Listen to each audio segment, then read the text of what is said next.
எல்லா டிஸ்ட்ரிக்ட்ல இருக்க பார்ட் டைம் டீச்சர்ஸும் ஒண்ணு பண்ணுங்க. முதல்ல உங்க உங்க மாவட்டத்துல இருக்க சங்கங்கள முதல்ல கலைச்சு விடுங்க. சங்கம் நமக்கு தேவையே கிடையாது. பாருங்க அவ்ளோ டீச்சர்ஸ் இருக்கிறவங்களே 2டே 2 சங்கம் தான் வச்சிருக்காங்க. நமக்கு 15 சங்கத்துக்கு மேல இருக்கு. எதுக்கு இத்தன சங்கம்? எதுக்கு முதல்ல எல்லாம் நீங்க சந்தா தர்றீங்க? அ இஷ்டத்துக்கு ஒரு போராட்டத்துக்கு கூப்பிடுறது. நீங்க பாருங்க டிசம்பர்ல ஒரு போராட்டத்துக்கு கூப்பிடுறீங்க, செப்டம்பர்ல ஒரு போராட்டத்துக்கு கூப்பிடுறீங்க, உடனே ஜனவரி ஒரு போராட்டத்துக்கு கூப்பிடுறீங்க. நீங்க உங்க இஷ்டத்துக்கு கூப்பிடுவீங்க, எல்லாரும் வந்துகிட்டே இருக்கணுமா அலக்கழிச்சுட்டு? அ இதுல வராதவங்கள வேற அப்படி அப்படி வந்து சபிக்கிறது. சாபமா விடுறது. இப்ப என்னத்த சம்பாதிச்சீங்க எல்லாரும் சாபம் விட்டுட்டு? டீச்சர்ஸ்க்கு புரியுறது இல்ல. நம்ம ஏன் போணும்? எதுக்கு போணும்? ஒண்ணும் புரியுறது இல்ல. அரசாங்கம் ஒண்ணு முடிவு பண்ணிருச்சுன்னா, அது நமக்கு தராது. அவன் என்ன சொல்றானோ அதுதான். இதுக்கு எதுக்கு போட்டு எல்லாரையும் இவ்வளவு அலக்களிக்கிறீங்க?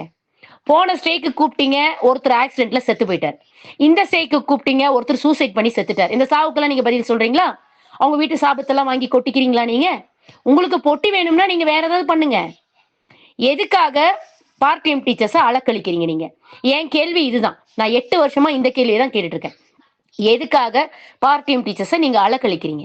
அ அவங்க வந்து உங்கள நம்பி வராங்க. ஏதோ பாரு போனா போராட்டம் பண்ணா நம்ம கண்டிப்பா இது பண்ணிருவாங்க அப்படின்னு சொல்லிட்டு தான் வராங்க. பெர்மனன்ட் பண்ணிருவாங்கன்னு சொல்லி. நீங்க ஏமாத்துறதுக்கு அவங்கலாம் ஆள் கிடையாது. படிச்சிருக்கீங்க எல்லாரும். தயவு செஞ்சு சிந்திங்க.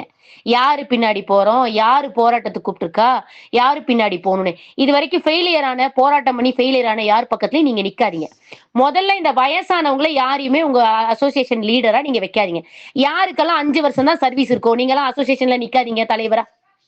ஒரு 10 வருஷம் இருக்கவங்கலாம் நிக்கட்டும். அவங்களுக்கு தெரியும் வழி என்னன்னு. உங்களுக்கு உங்க பிள்ளைங்களுக்கு கல்யாணம் பண்ணணும். பொட்டி வந்தா போதும். பணம் எங்க இருந்து வந்தா என்னது? பிரம்மாண்டமா கல்யாணம் நடத்துறீங்களே பார்த்துட்டு தான் இருக்கோமே. நாங்களும் தான் பகுதி நேரமா இருக்கோம். என்ன உருப்பிட்டு இருக்கோம். அ அவ்ளோ காச போட்டு கல்யாணம் நடத்த உங்களுக்கு எல்லாம் காசு கிடைக்குதே. நாங்க தான் பாக்குறோமே.